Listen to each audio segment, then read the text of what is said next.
Mari kita tagarkan hashtag Rakyat Jaya atau hashtag 50.000 untuk keberhasilan dan kesejahteraan pedagang kecil di seluruh Republik Indonesia.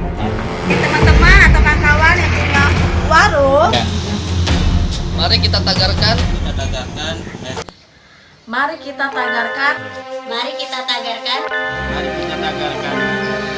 mari kita tagarkan, Mari kita tagarkan. Mari kita tagarkan.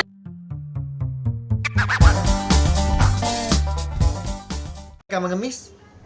Dan pernahkah mereka meminta-minta pada kalian?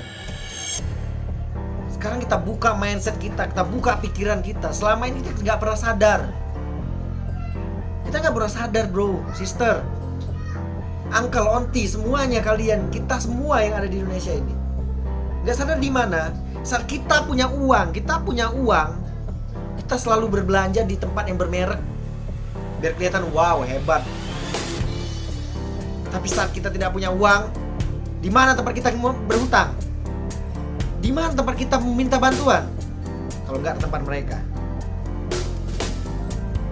Sadar, orang di sekeliling kita masih banyak butuh bantuan.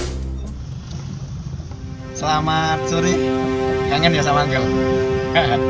Uncle sore ini ditemenin sama Kak Cik Fahmi namanya, sang ajudan.